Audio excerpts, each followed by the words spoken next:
You're listening to Things You Should Know, and I'm your host, Andy Ngo.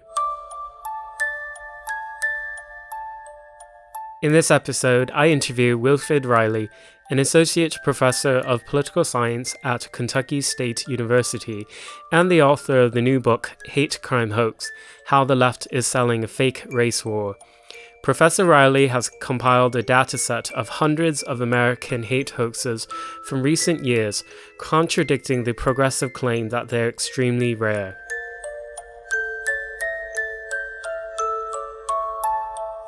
How did a black political scientist at Kentucky State come to take such a strong interest in hate crime hoaxes? So when I was in graduate school, there were a bunch of these incidents that very publicly happened within kind of the student community in the Midwest. So the Chicago nightclub Velvet Ultra Lounge, where literally my girlfriend used to love to dance, very hipster, very gay-friendly place, burned to the ground back in late 2012. And there were anti-gay slurs written throughout kind of the charred husk of the building. And it's really affected, again, a number of people I knew personally. The slurs were targeting the owner, targeting the clientele. I mean, horrifically homophobic. In another situation right around the same time, in 2013 or 2014, a University of Chicago student named Derek Cockleen, a Latino guy, claimed that a literal conservative hacker group, which he called the U Chicago Electronic Army, took over his Facebook page and threatened him with rape and murder because of his racial background and his campus activism, if you will. And there were a bunch of these cases. I mean, at Grand Valley State, first day of Black History Month in 2015, a young African-American woman claimed that someone took control of the whiteboard that college kids have in their rooms or outside on the front door and wrote things like, "Fuck Black History Month," bluntly. Martin Luther King was an N-word. "Go home, you black B," so on down the line. Wisconsin Parkside, again, flipping back the clock a little, 2012. There were death threats targeting black students and nooses found across the campus. 2015, there was a case involving a guy named Matt Schultz at Michigan Tech, who is alleged to have said that he was going to shoot every black student on campus. And I'll stop the list there, but there were about 7 or 8 of these incidents in sort of the Midwest Chicago area student community that were alleged to be these awful incidents of hate. But I mean, so I obviously followed these cases as someone who knew people involved, and I think it's probably accurate to say half or more of Chicago area grad students did. And the bottom line is that they all turned out to be fakes, dramatic fakes. So the owner of Velvet Ultra Lounge, Frank Elliott, turned out to have literally set his own club on fire for financial reasons. This was exposed during an insurance audit. He was charged with a felony, no doubt about it. Derek Cockleen made it all up. This became a front page story in the Chicago Tribune. The FBI got involved and found out, presumably by tracing IP addresses in the pre-Tor era, that he had just messaged himself, essentially. I mean, there may have been 2 computers involved. The Michigan Tech case was one that struck me as especially insane. So the guy there was an engineering student. He was, by all accounts, a religious guy. And what he had actually said was that he wanted to tamp down racial tensions on campus. So he had gone on Twitter and Yik Yak, and he had posted the message, "I'm going to shoot every black guy I see a big smile tomorrow." A social justice warrior student who is a bit of a campus rival of his saw this message and I guess clipped it using Photoshop so that it said, "I'm going to shoot every black guy on campus tomorrow." The feds got involved. He faced terrorism charges. And again, he was exonerated. The actual applications themselves, fortunately for him, were able to report what had in fact been said. So he was exonerated. He's currently suing the school and 12 individual administrators because of what happened to him. I mean, he was an alleged terrorist. He was thrown off of campus. But as ridiculous as some of the stories are, the short version is every one of them collapsed. So all of these stories that had transfixed this sort of student community turned out not to be true. I think that's fair to say about pretty much all of the 8 or 9 of them. And I became interested in this phenomenon in terms of how many of these fakes are there. These were front page stories in the Trib. They made newspapers like the Journal. How common is this? And that line of thought eventually ended up producing Hoax. What is a hate crime hoax?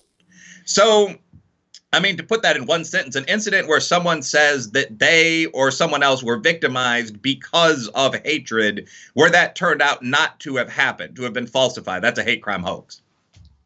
How are hate crimes defined, and do they vary in the legal definition statewide versus federally? Under a state hate crime statute, the crime of assault might be automatically treated as a case of ag assault, quote unquote, aggravated assault, if the motivation of the attacker was a dislike of someone because of their race, their sex, their sexual orientation. To actually answer your question, I mean, there are some state by state differences. So 46 states have a hate crime law. Not every one of those states includes, for example, transgender people. I believe at present only 39 of them have an encompassing LGBT definition that would include lesbians, gays, bisexuals, transgender individuals. Pretty much all of them include race, so on. So there are some differences in statute in, say, Alabama versus California. There are also some constants. I mean, so the hate crime idea itself is kind of oddly limited. If you were to attack me because I'm black, or I were to punch you because you're Asian, that would be a hate crime in almost every state. But if I were to attack you because you are on the center right politically, or because I don't like men with pierced ears, or you were to kick me in the head because you don't like lawyers, or what, a Democrats, Republicans, that's not a hate crime. Attacking people based on their social class is not a hate crime anywhere in the USA. So there's some odd limitations to the laws, and there are some state variances in the laws, but there's also a pretty significant commonality in that whether you're looking at the federal code, or you're looking at James Byrd, Matthew Shepard, or you're looking at state by state legislation, I mean, in general, an attack on someone that's motivated by their race, anything in the Civil Rights Act, right? Their ethnicity, nationality, color, their sex, that's going to be treated as a hate incident. So in practice, the laws are pretty similar. And again, a fake hate crime is simply a situation where someone stages a hate incident, or they claim they were the victim of a hate incident, but they weren't. They just made it up. So I first heard of you actually before the Jussie Smollett story. That was when you started receiving a lot of national attention. But I was curious to see what academic work or just books have been written on hate crime hoaxes. And I saw that your book was available for pre-order. This was several months ago. And so it just happened to be coincidental to your advantage that your book came out very closely in relation to the Jussie Smollett hoax. What is your newest book, Hate Crime Hoax, How the Left is Selling a Fake Race War? What is that book about? Well, there are a couple things there before I go for the pitch itself. I mean, first of all, I've in several interviews thanked Jussie Smollett for helping build my new house, things like that, because it is an unbelievable coincidence that as someone from the city of Chicago who's lived in Streeterville, which is our young professional neighborhood, someone would claim to have been the victim of one of the most notable hate crimes of the past 5 or so years in the USA, and then turn out to be lying the week my book was released in my old city. I mean, that was an unbelievable coincidence. And yes, that did result in a fair amount of media coverage. I mean, I believe the day after the book was released, I made an appearance on the Tucker Carlson show because of this. So thanks, Jussie, I suppose. That was unexpected. It did increase the prominence of the book. There's been a fair amount of good academic writing done on this issue in kind of the IDW underground. It hasn't really seen the light of day before this book. But there was a book by Laird Wilcox in 1995, Crying Wolf, that documented more than 400 cases of a very prominent hate crime hoax.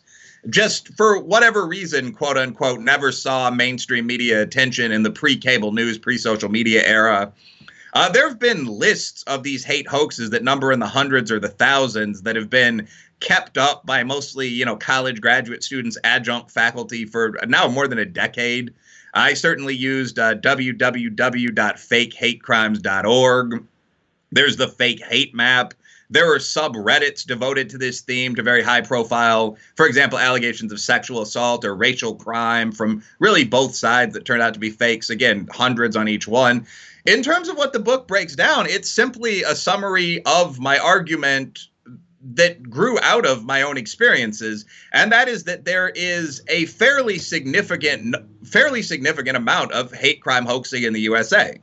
So I open most interviews, and to a real extent open the book itself with a pitch line, which is most people have noticed that many or most of the high-profile recent hate crime incidents in the USA, Jussie Smollett, Covington Catholic, Yasmin Saweed, the torn hijab, Air Force Academy, where a literal general had to show up on an elite college campus and speak against what looked like a campaign of racial harassment, Eastern Michigan, pretty much the same, the burning of Hopewell Baptist Church, Grand Rapids, where a young African-American woman pre-college claimed that she was literally urinated on, Kean College with the death threat sent to every black student on campus, Wisconsin Parkside, which we've discussed, with, the trees bestrewn with nooses, go back to Duke Lacrosse, go back to Tawana Brawley. All these turned out to be complete fakes.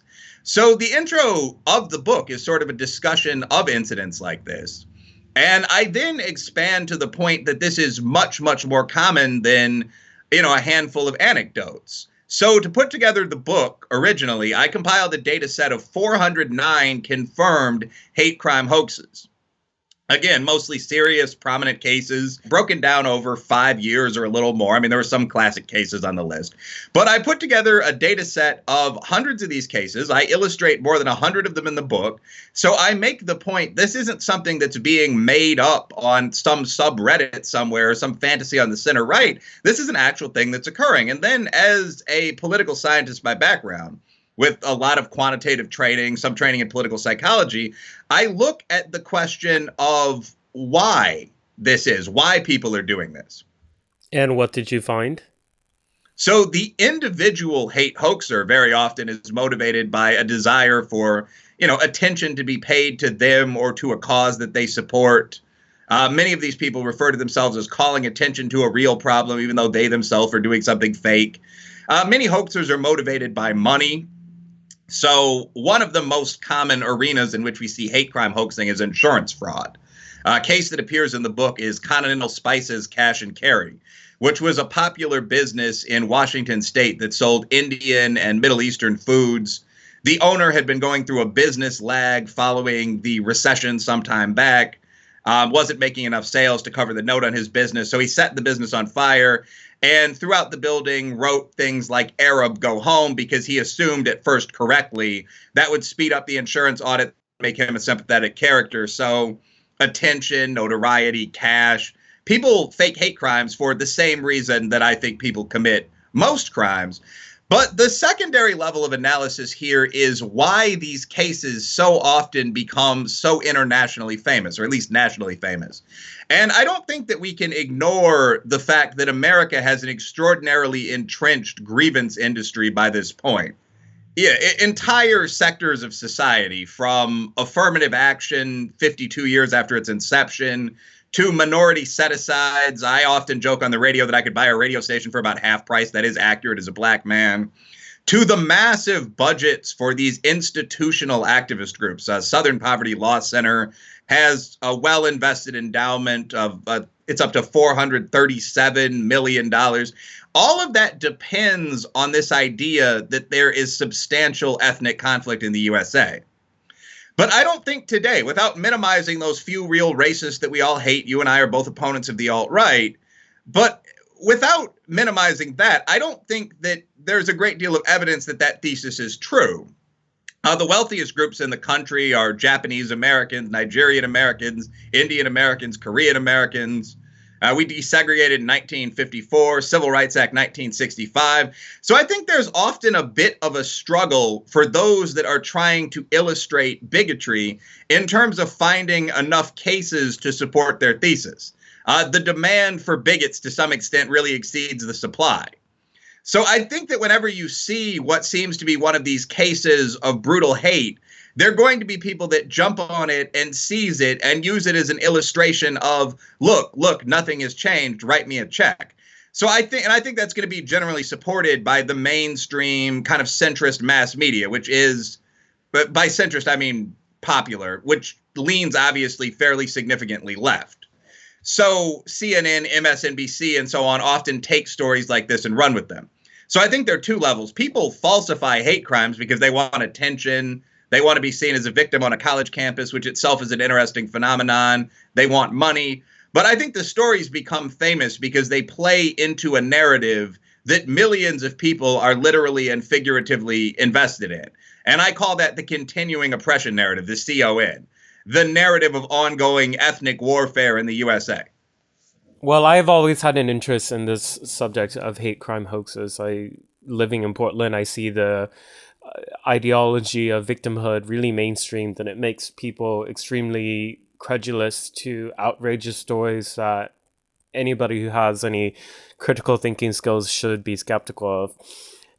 So just through my Twitter, I started a hashtag hate hoax thread that's been ongoing now for several months, ever since the Jussie Smollett story blew up. And I've been looking only at cases really since Donald Trump entered the scene around 2015. And the incidents are so numerous. And I notice disproportionately the hate hoaxes are taking place in academic settings. Mm-hmm. Is that something you find in your larger data set? Yes, I think that can be absolutely said just empirically. I mean, at one point in the book, I cite fakehatecrimes.org, one of the other web resources I just mentioned, and I compare their data set to mine.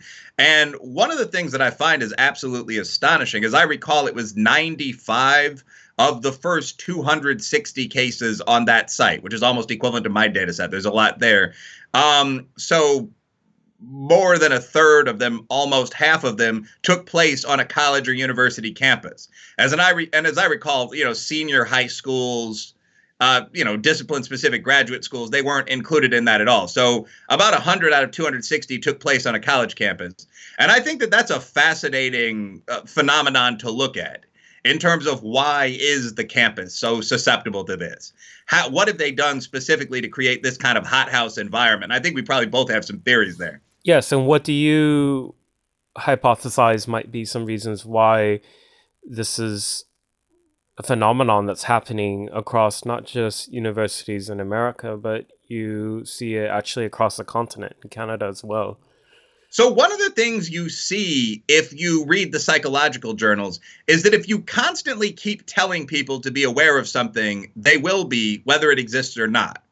So the classic example of this it's called the padiddle game. You tell people to look for something on the road, a blue car, just to spot every blue car, and they get to punch someone or they get $1 or something every time they see a blue car. And within an hour or two, all people are seeing on the roadway is blue cars.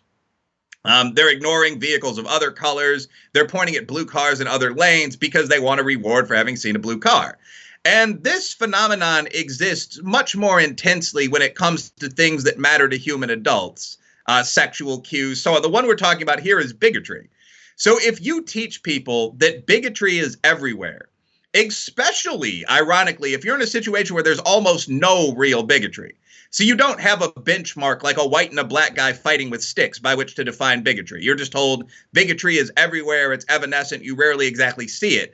What you're going to get is a group of people that are hyper sensitized to describe almost everything as racist. Perfectly ordinary statements like there are two sexes. Islam is not especially feminist. Those would be absolutely taboo on many college campuses, those two things.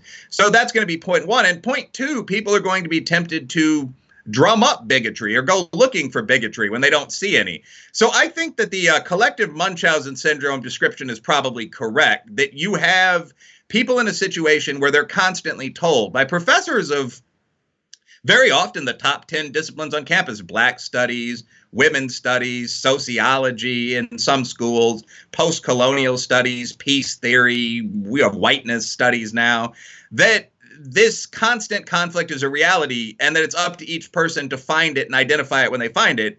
That's going to produce a lot of people scrambling around looking for bigotry and even making up bigotry. And that's exactly what you see. The hothouse environment produces flowers. You get a bizarre situation where more than a third of all the cases are in this one isolated niche of society.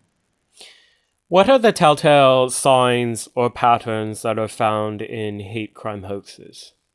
Well, that's a good question. I mean, I think that there are a couple of very specific patterns you see, and I think these are very common on the campus. And I'll be blunt, these are very common in the Portland situations we discussed. One of them is lack of real evidence.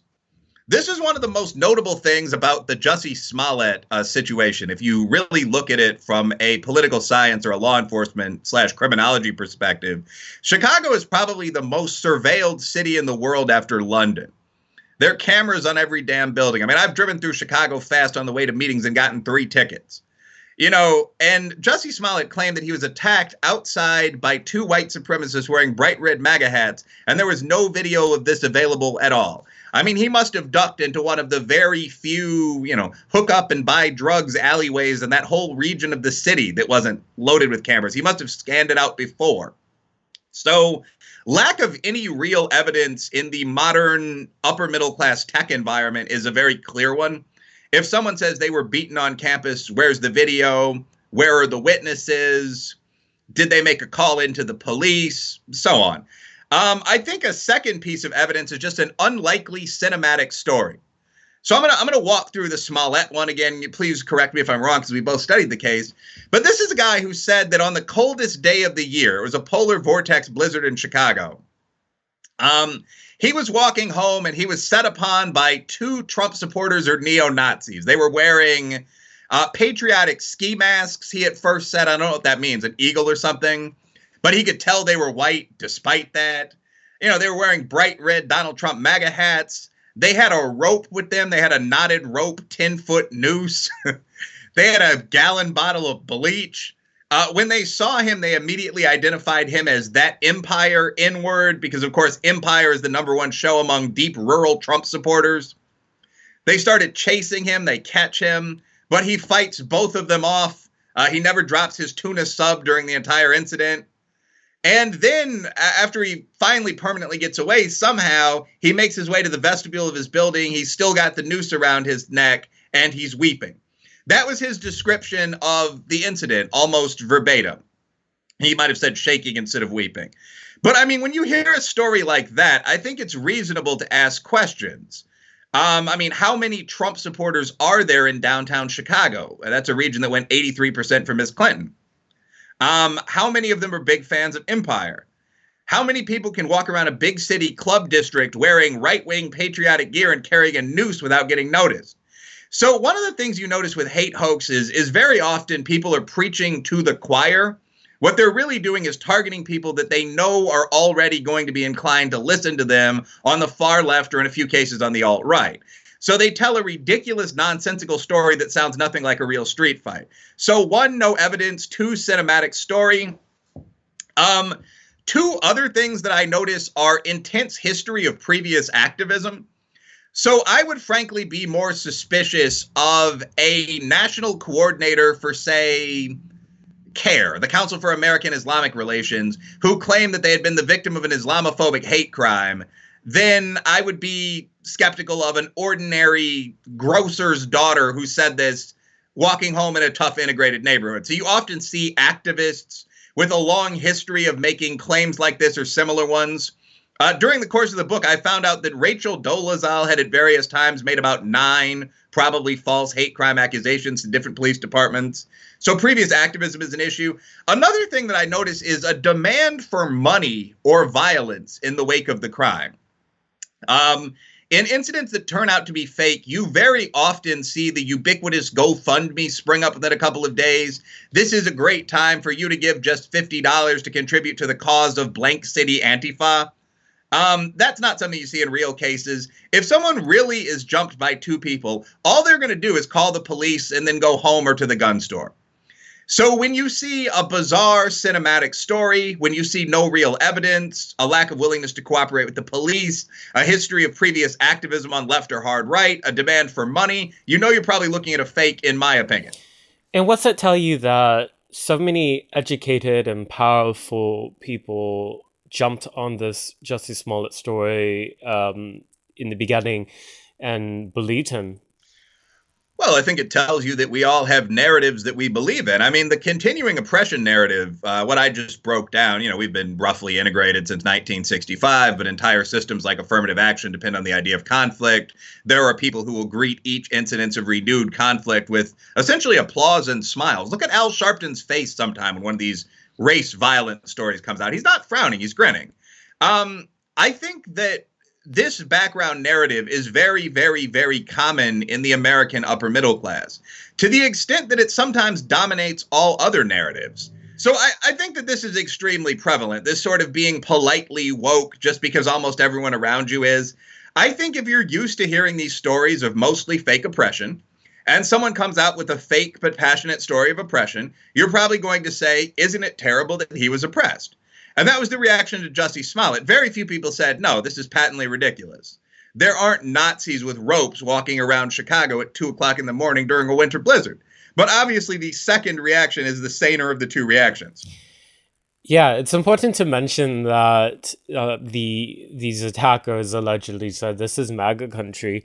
When I heard that, I was just like, if you learn anything about filmmaking or screenwriting, script writing, like the way that people speak in real life is actually really different than how they communicate in writing or in fiction. And so like that did not seem to me like something that somebody would say in real life. It was so outrageous. And I just, for me, it was fascinating to see all these people who expressed their sorrow for what happened and believing it completely. And some activist organizations even shamed others who expressed skepticism or doubt. And so in the course of my time speaking and writing about hate crime hoaxes, I've faced a lot of backlash, not just from the left, but also some journalists who say that by focusing on hate crime hoaxes and on minimizing the real hate that happens in America. I'm curious for you, what are the biggest myths or misconceptions that you've encountered regarding those who want to downplay this phenomena of hate crime hoaxes? Well, I think that the biggest myth is simply that there are very few of these incidents, so that if you or I writes a story, we're immediately open to the dart. Well, why did you focus on this niche, tiny zone of questionable cases? Why are you minimizing people? Why are you ignoring victim stories? There are only a few of these. Simply put, that's not true. I respect, for example, Dr. Levine as a researcher. You've mentioned his estimate that I believe it's 0.003% of hate crimes are hoaxes. 0.3%. Oh, it's 0.3. Oh, but it's 0.3%. Okay. Correct. So, yeah, it's about right. There's two different ways of saying that. But okay, I mean, essentially, I respect the gentleman as a researcher, but I've never been quite sure where he got that figure. So right now in my data set of confirmed felony or misdemeanor serious hate hoaxes, I've got 618 cases. You've looked at part of this data set. I think we concluded that at a bare minimum, out of the earlier, smaller data set, 400 or so of them were concentrated in the past 5 years. The rate of hoaxing was more common among the nationally prominent cases, the Jussie Smollett, the Yasmin Sueeds. So there's no argument that this is a few anecdotes out there on the right. No, I mean, by the way, my email is Wilfred Reilly at kysu.edu. I'm also on Facebook and Twitter. So, I mean, if anyone's interested in the data set, I can send that to them. This is fairly non-controversial. But the next argument would be, okay, so you've got 700 or 1,000 or whatever cases, half of which are within the relevant time frame. But that's out of 28,000 cases over that period, over 4 or 5 years. So that would be, the next step would be to go to the total number of hate crimes reported nationally and say, well, see, only a small percentage of fakes. But that's not really a valid argument for a couple of reasons. First of all, only about 8% or so of hate crime cases are nationally or regionally reported, to the extent where a competent ethical researcher could really become aware of them. I.e., if you Google, hate crime hoax incident 2017, and you scroll through the first 100 pages of results, you're going to find, or even hate crime 2017, you're not going to find 7,000 cases. You're going to find about 500. So only about 8 or 10% of these cases are nationally or regionally reported. So you're really not looking at 500 hoaxes out of 28,000 incidents, because 90% of those were handled locally and never generated a story. You're looking at 500 nationally reported fakes out of 2,800 nationally reported incidents, if that makes sense. So that's a false reporting rate between 15 and 20%, which is remarkable. Another thing that I have to say that I don't think really has been said prior to hoax, it's not like all the other cases, the other 80% are convictions. So the conviction rate in serious hate crime cases is remarkably low. It's around 5%. In California, for example, which is a far left state that keeps great data, I mean, in the most recent year on record, which is 2016, there were 931 reported serious felony or A misdemeanor hate crimes. Of those, though, only 220 were even reported to the prosecutor and resulted in the filing of charges. That's a very basic standard that means this wasn't a hoax and we have some suspect of any kind in mind or in custody. Okay. Now, out of that set of 220, only 51 produced a conviction. So you began with nearly 1,000 cases and you wound up with 50 convictions, and that's pretty typical. So over the 4-year period in which I focused my research, it seems reasonable to say there were more than 400 fakes, and there were perhaps 175 convictions among nationally reported cases. So when you actually dig into the data, you don't just look at there were 28,000 police reports, whether or not they received coverage, as versus 500 fakes. When you actually look at, okay, we have 400 plus fakes in this particular time frame and 200 or so convictions, you begin to realize that a very large number of hate crime allegations, at least among published ones, are false or questionable. And I think it's absolutely fair to call that out. Do we have any reliable data on how many hate crime hoaxes actually result in convictions against the hoaxer? No. That's one of the academic articles I'd like to get out of my book. I would say that rate is fairly low. In general, when you're talking about even fairly serious hoaxes on college campuses, my impression would be that about 80% of them result in nothing. Correct. Not even an expulsion because of the racially loaded aspect of that, but perhaps a suspension, something like that. But no, there's very, very rarely a serious penalty. When you get kind of no-nonsense big city police departments involved, Cleveland, Chicago, you do sometimes see a charge for something like filing a false police report or altering police documents. So that's a misdemeanor that's going to carry with it a maximum sentence of 6 months. In practice, you're going to get a couple days or community service. So very rarely in the case of, say, a fake rape, do you see the kind of penalty that most people would associate with that as being fair. It's an interesting issue. I haven't looked into it as deeply as I'd like to. Yes, I noticed that actually many university and college campuses actually go as far as protecting the hoaxes, for example, keeping them anonymous, not providing updates on what the investigation finds, and just sort of hoping that the story goes away. I have a particular anecdote that is local to Portland. In 2015, at Lewis and Clark College, which is a private institution, there was a international student from Africa who made a really outrageous claim that was taken at face value. In some ways, it was kind of reminiscent of what happened to Jussie Smollett. He said that while walking on campus that night, 3 white racist men had accosted him, beat him up, and forced him to drink an unknown chemical substance that made him vomit. But he refused medical attention, and then I found out through the police reports that he actually refused to cooperate with police when they sent in a sketch artist to draw images of what the suspects potentially look like. He refused to cooperate, and then he held a press conference saying that he forgives his attackers and he just wants to move on with his life.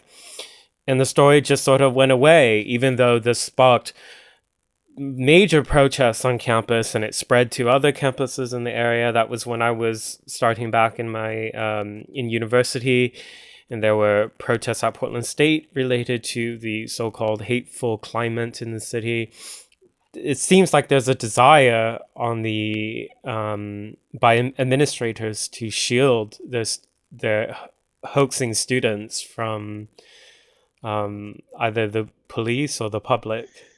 Well, I think that there are a lot of things that go into that. I mean, first, there's probably the basic institutional desire not to look bad. I think that's combined with a hothouse liberal culture where you never want to offend. In fact, I think those are the two primary factors. There's the basic desire not to have your organization embarrassed, and there's kind of the left-wing impulse to protect students, especially students of color, quote unquote, female students. And all this ties into kind of this unspoken idea that something terrible probably does have to be going on. Who knows what these beautiful POC are encountering on the campus, right? So if someone falsifies a hate incident, who knows if they have a mental health issue? Who knows if they have a drug issue? Who knows if there's some kind of defense they could drag up to argue that you're still a monster for attacking them? That combined with just the desire not to be sued and not to look stupid, I think plays a major role here. But yeah, you're absolutely right in your first comment. The practical impact of this is that people will do and say incredible stuff and then face no penalty. I remember there was an incident at Villanova where a woman claimed she was shoved to the ground by a troop of Trump supporters. Black woman, I think she said she was physically attacked. She may have been kicked. Again, she just refused to cooperate with the police, and the whole incident went away. At San Diego State University, a young woman who happened to be a hijabi Muslim, her argument was that someone, like racists, had stolen her car. So she went to the parking garage, couldn't find her car, and she said that Trump supporters attacked her, threatened violence. There was the implication of sexual violence. They must have taken the car. The car was later found 2 or 3 parking spaces away. And she just stopped answering any police calls about the other stuff. The incident just vanished into the ether. And I mentioned it in Hoax, and for legal reasons, I don't name her or anything. I just sort of say, draw your own conclusions. But that's very typical of a college campus hate incident, quote unquote hate incident. What do you think of the counter argument? And this is something I received, particularly when I was looking into the spate of alleged hate crime attacks against LGBT community in Portland, where there were 15 plus allegations of attempted murders, attempted kidnappings, beatings with bats and hammers and other deadly weapons, and they weren't reported to police, other than one, and then the police report has details that were entirely different from the GoFundMe. But anyways, the local progressive media, the way they spun it was that, well, these minority communities, whether they be people of color or the queer community, they have a history of not trusting the police because the police are discriminatory, and therefore that's why they don't report. I think that's nonsensical. Look, a lot of these left-wing claims are empirical questions. This is a major focus of my research, interestingly enough. So I mentioned that one of the papers I'm working on, I already collected the data for a smaller scale version of this in the past, but looks at the idea of white privilege. And it strikes me that this should be an empirically measurable idea, right? The claim of white privilege is that on average, a white person is going to have an advantage over an identical person of color, say an Asian person, a middle-class black, because of their skin color. So I put together a list of about 100 things. Feel free to look at it if you ever want to. I'm still having young academics vet it. But about 100 things that measure privilege. One of them is I have never been in a fight. But another is I have been able to work an unpaid internship. Another is I know what frequent flyer miles are. I've never gone to bed hungry. And I've given this during preliminary pre-IRB tests to hundreds of people. This measure of what it is to be privileged, what it is to live an easy life. What I find is that there is a very slight effect of whiteness on privilege. So with everything else, class, sex, so on, held constant at the median, the average white guy has about a 1 to 3% advantage over the average black guy, which is probably an honest measure of residual racism.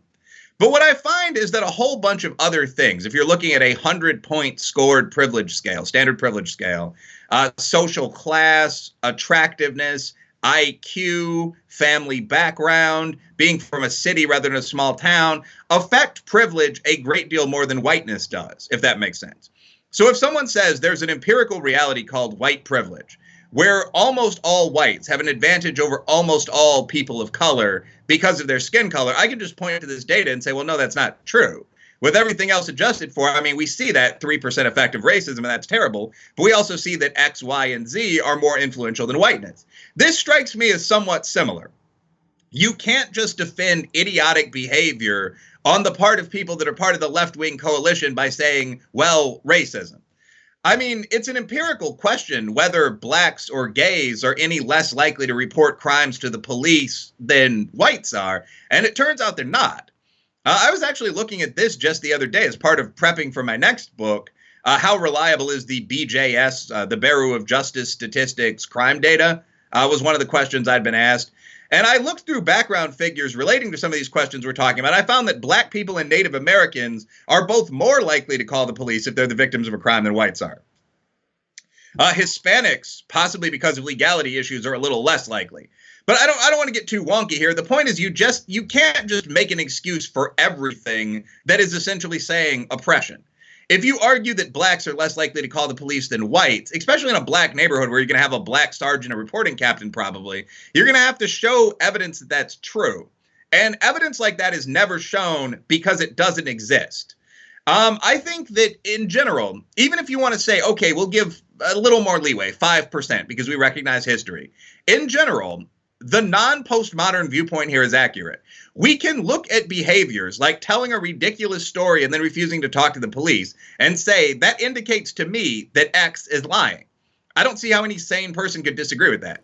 A common response that I get in the course of my work writing about this is that, well, look at the data. There's been a surge in hate crimes. You see them in the headlines. I found that when I actually looked at the more of the context around the data, I found this rather misleading. Yeah. But I've heard you talk about this before, and can you explain why it's those headlines about those surge in hate crimes Certainly is misleading?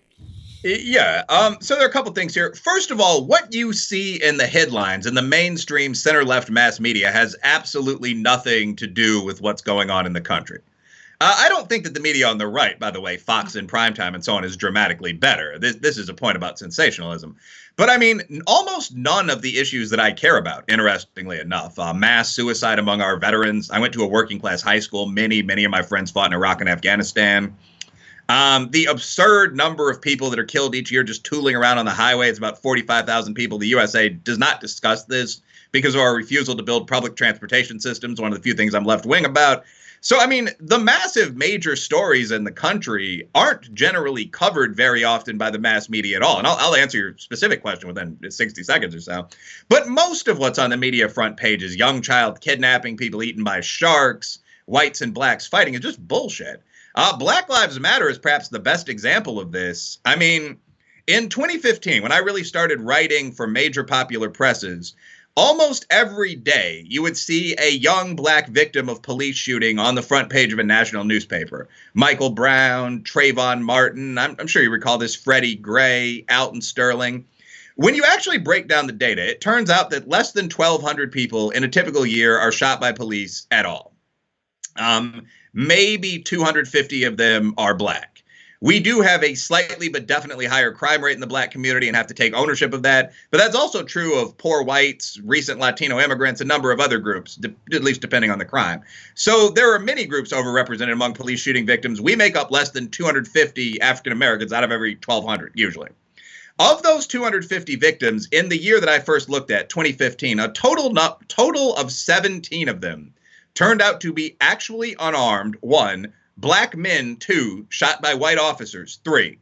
So this entire national news phenomenon was based around 17 violent encounters between brothers and white police officers. And that's what the mainstream media does. Mass media is an ad sales vehicle. So they identify things like the atavistic horror of being eaten by an animal or the tribal fear of racial conflict that get people to click and click again and then buy a Silverado truck or a Viagra pill, and they keep running with those stories. So first of all, what the mass media covers has absolutely nothing to do. I would doubt there's even a correlation with the major detrimental phenomena in a country. You're never going to see a front page story about mining in most newspapers or the U.S. fishing industry or anything that's actually important. So sorry, rant over there. But second point, I guess, is there a surge in hate crimes? Not really.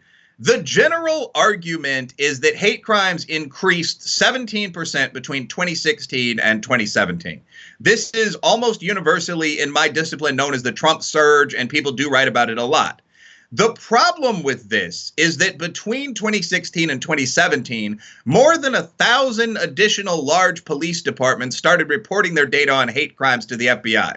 And that's an unbelievable omission. And this is probably what you've heard me talk about. Even if you just assume that these departments reported at the standard rate of, 0.44 to 0.67 hate crimes per year, that's the standard deviation among all departments, that would account for more than half of the surge by itself. And it's unlikely that that's all that those new departments represented, because they're larger departments and because they're reporting late for a reason, to be a little bit cynical.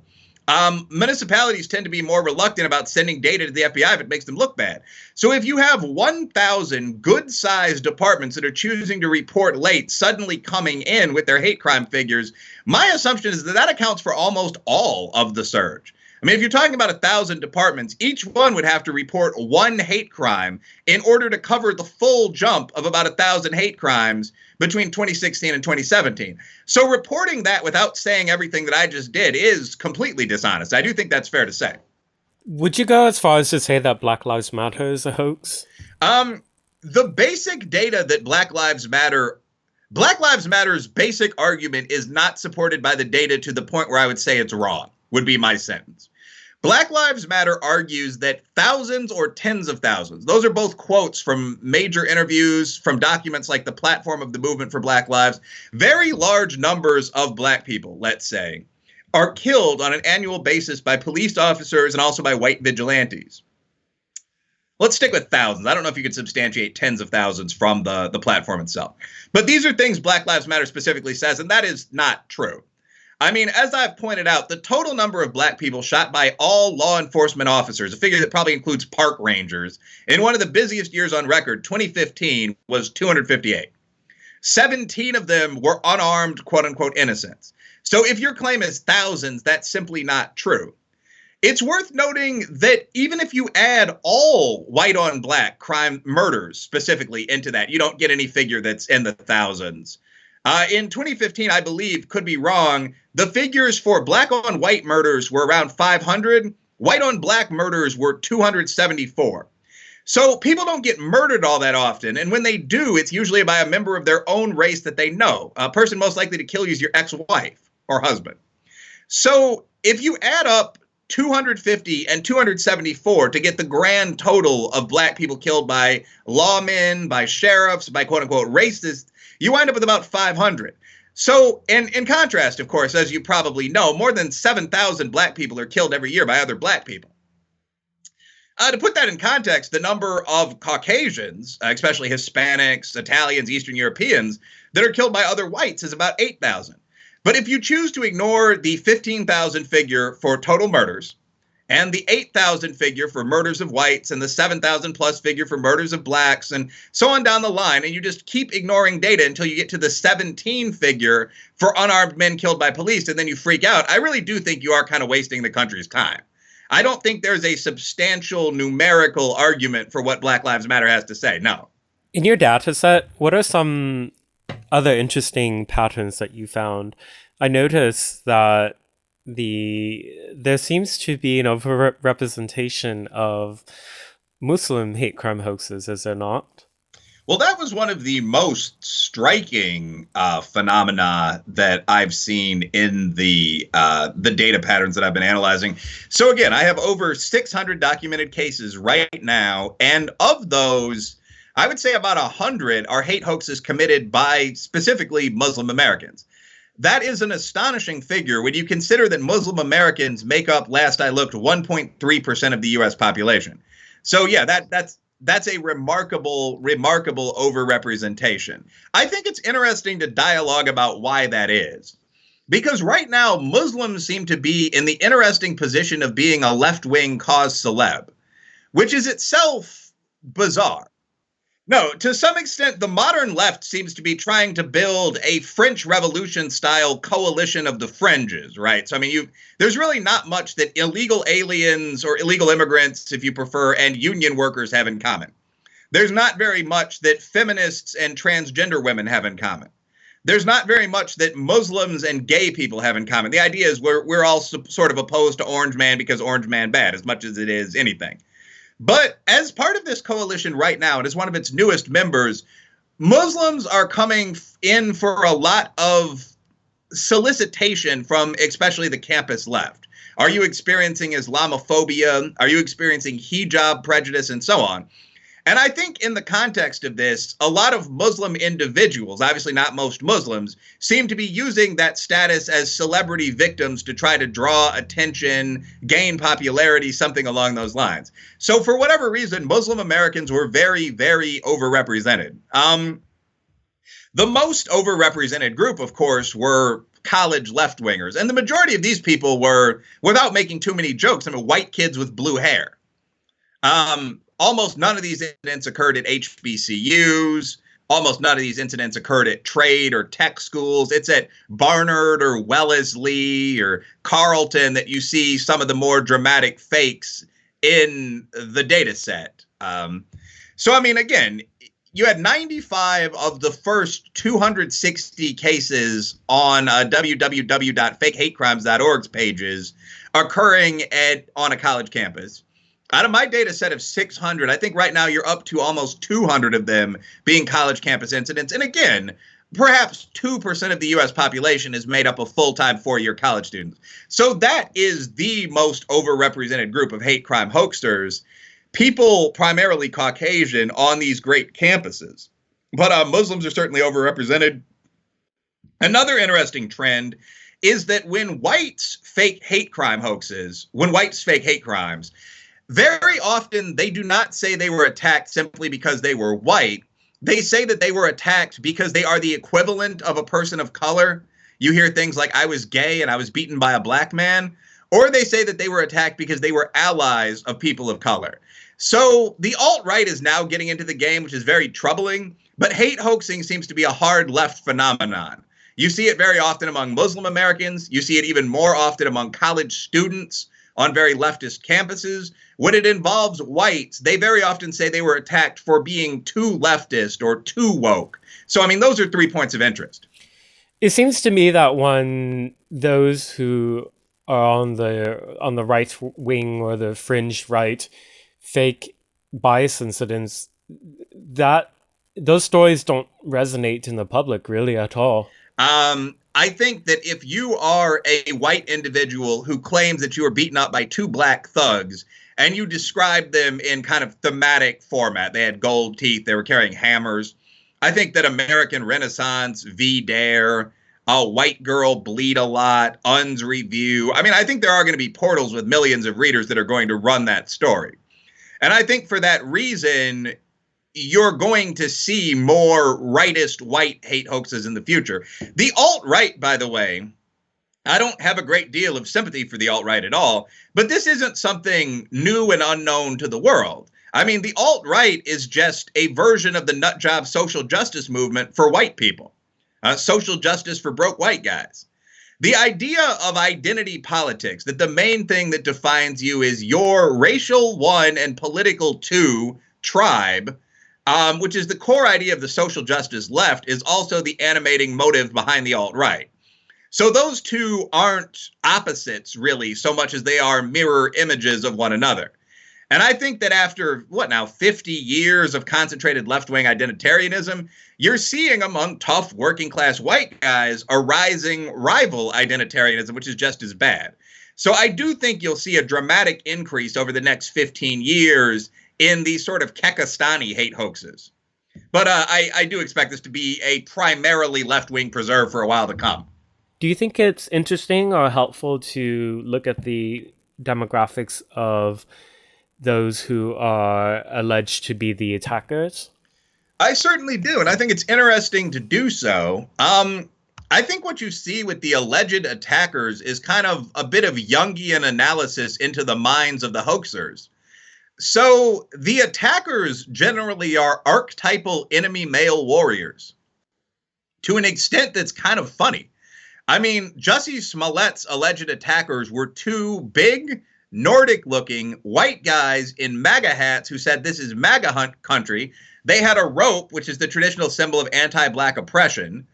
And they also had a bottle of bleach, which I think is fascinating from that psychological perspective. Did they want to dye his skin so that it wasn't black? So that's an example of the archetypal enemy male fighter as seen by Jussie. You see the same thing with the alt-right whites, actually. I mean, it's always the big black guy. Breonna Harmon in Texas, for example, claimed that she was taken into a wooded area and raped, not by three men, two of whom were black or by something like that, but by the language of something very similar to three big black bucks. It was three big black guys. They were from Texas, too. As I recall, they carried her out there. She was fighting. I mean, so the perpetrators tend to be kind of symbolic representations of darkest fears, if that makes sense. To a point, again, that you can kind of identify them as not likely to actually exist. Have you suffered socially or academically in your career because of this area that you've chosen to write about and speak about? No, really, not really. Knock on wood, it could happen, of course. There's a tenure process that I'm going through in a couple of years to go up for a full professor, so we'll see then. But no, I haven't noticed that. I'm our faculty ombudsman here at Kentucky State University, which is a position that requires a certain degree of, without being gauche, popularity. I'm a tenured professor, some investments in the community. I think that to some extent that indicates how niche this whole debate is. And by that, I mean America's intellectual debate between social justice, the intellectual dark web, and the alt-right. The percentage of individuals who know what the names for those three positions mean is probably under 25% of the whole country. So on the one hand, the debate is very important because intellectual thought leaders produce the zeitgeist and the culture of a nation, of course. But on the other hand, teaching in a good but regional college as a guy who's known as a basketball player and golfer in the community, no, I've encountered virtually nothing more than an angry look at a faculty meeting. I mean, it's hard to even imagine what someone might do. You haven't had students attempt to protest you or call you out? Well, I think that again gets into how important but niche these ideas are. So I find that there are perhaps 4 or 5 cities that set culture and fashion for the USA, for example. And I'm from one of them. I mean, I've dated women that worked in the Chicago offices of the major fashion magazines, for example. We have our own Joffrey Ballet and modeling agency strip and so on downtown. And even Chicago, to someone who lives on the island of Manhattan itself, would probably seem like, a backwater place, only 2/3 the size of our city, that kind of thing. But so there are 4 or 5 cities, San Francisco, possibly Portland, if you extend to 6 or 7, but that set the fashion tenor, the musical taste for the country. And I think a similarly small number of academics and academic institutions set the trends that you can choose to follow or ignore as an academic.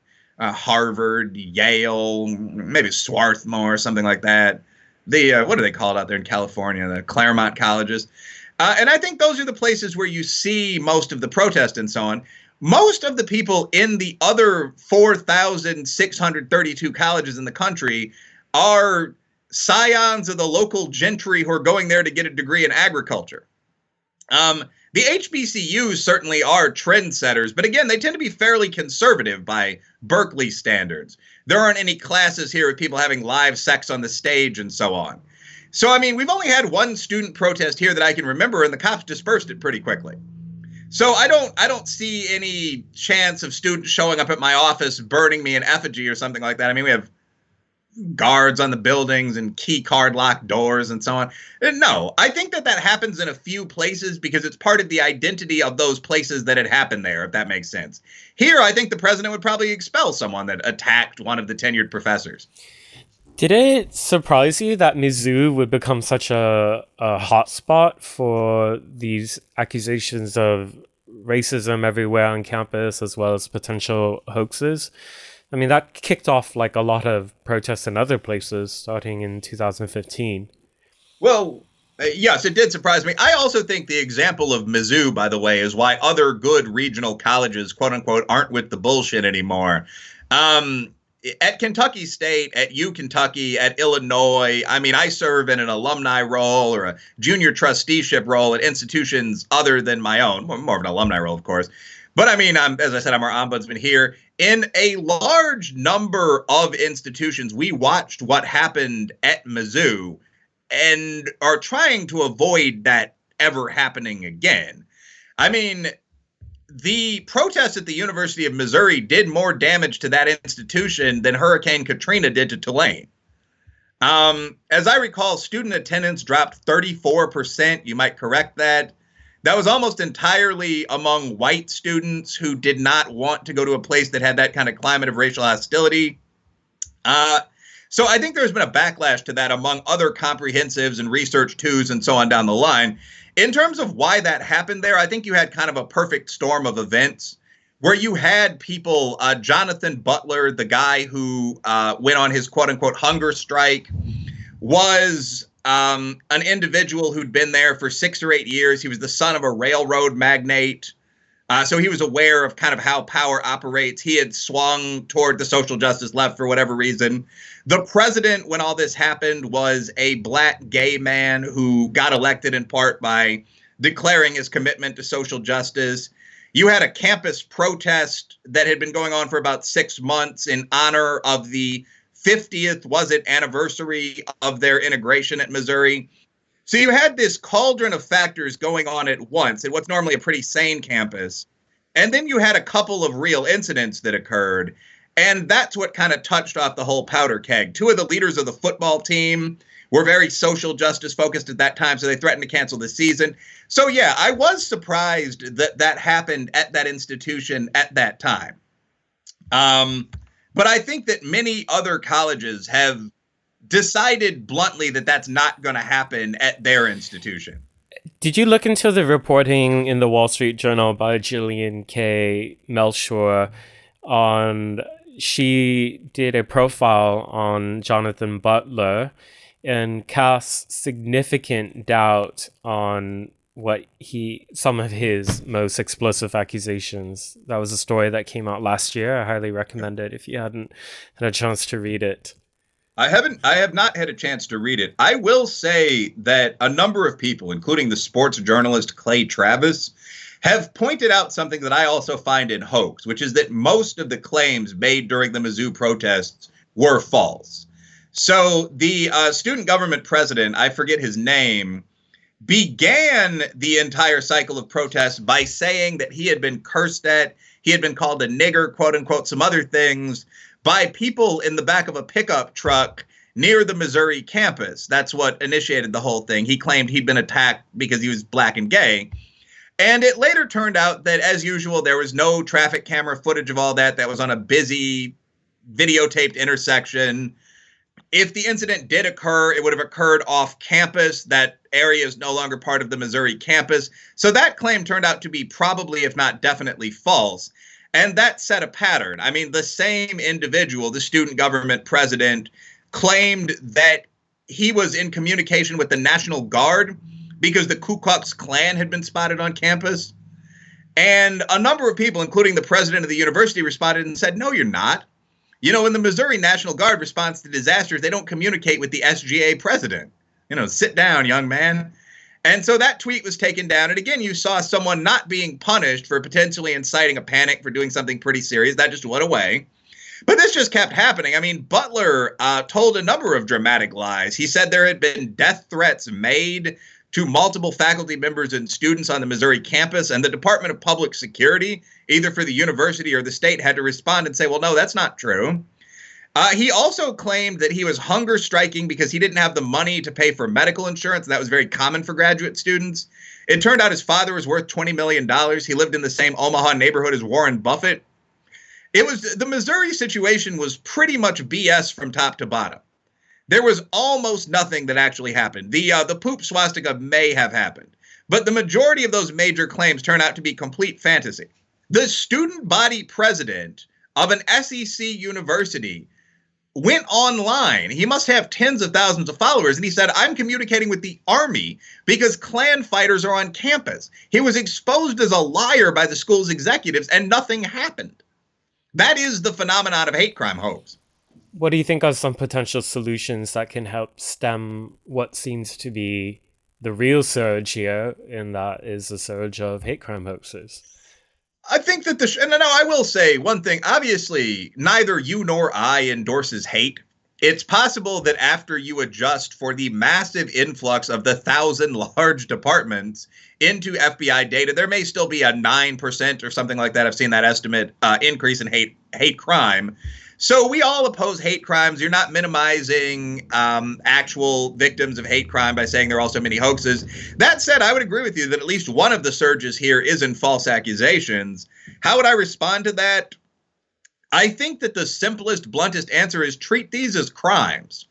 Right now, we seem to be in an interesting position where we are treating fashionable leftist crime as some kind of expressive statement, if that makes sense. Have you been following the UK elections at all? I have. And it's always worth flipping the tables when you see something like this and asking, how would we be reacting if smiling frat guys were throwing rotten milk on Ilhan Omar, for example? What if it was a Jewish fraternity? I mean, she said some of the more notably anti-Semitic things I've ever heard a political leader say in the USA. How would we be reacting to that? And I think the answer is self-evident. When someone does something like throw rotten food on a politician, I think we need to charge him with a crime. And it's the same thing here. Right now, in the large majority of these hate hoaxes, I think we agreed on 70 to 90% in a campus environment, nothing occurs. So the simplest way to stop all this would be every time someone does this, charge them with filing a false police report at least, and try to stick the penalty for the crime itself that they falsely reported on them at the most. So that's a one-sentence solution. Treat these incidents as crimes. If someone whips up a week of racial violence by falsely saying they were beaten by 2 Nazis, arrest them. It's worth reading Gramsci from a sort of know your enemy perspective. Antonin Gramsci was a communist theorist who wrote in the 1930s, and among many things that he said, some brilliant and some insane, one of them was that it's very important for the urban coastal elite left to gain control of the tools of discourse, because you'll never be able to win on popularity grounds otherwise. And I think that to a very large extent that has happened in the United States. If you look at, for example, the mainstream mass media, with the exception of Fox or National Review, if you look at the campus, where about 12 times as many professors test as Democrats or Greens as do as conservatives of any stripe, if you look at the tech sector, Google, Facebook, Twitter, YouTube, many of which coincidentally managed to deplatform the same guy on the same day within 20 minutes of one another. What else is there? The NGO sector, of course, the ACLU, CARE, Southern Poverty Law Center. If you look at these entities, they do tend to be controlled by people that have one background, sort of urban, leftist, lower upper class, so on down the line. So I think that the perspective you see in the mainstream media is very different from what most people in the USA happen to think. I don't think at this point in history the majority of people are racist, but I think if you ask most people if someone fakes a rape, should they go to jail, the response rate for yes would be 90%. The question would be, to some extent, how to communicate that so that political leaders see it, police apparats see it, so that that perspective at least sometimes enters the media. I think to some extent we're doing it now. I mean, people have to use all these alternative platforms, from podcasting to new media while we can, so on, to communicate facts that actually seem to be true. But yeah, communicate, vote, use the tools of media that ordinary citizens can access to say what I think most people know to be true. In cases where there's no crime alleged and no police report issues, I don't really know if people can do anything other than sympathize a bit, but then maintain a healthy skepticism until the facts are uncovered. And that, I guess, is really my advice about sort of any public discursive life in the legal sector. Wait for the facts. When people say things like, believe all women, that's a direct contradiction of what we're ethically supposed to do in a legal system in a democracy. What we're supposed to do to some extent is to be polite, pleasant, caring, but to be skeptical of both sides until the facts come out. And that was Professor Wilfred Reilly, a political scientist at Kentucky State University and author of Hate Crime Hoax. If you enjoy my work, please consider becoming a supporter through Subscribestar, Patreon, or PayPal. As an independent journalist, this work is only possible through your support. Even a few dollars a month helps me a lot. You can find the links in the description.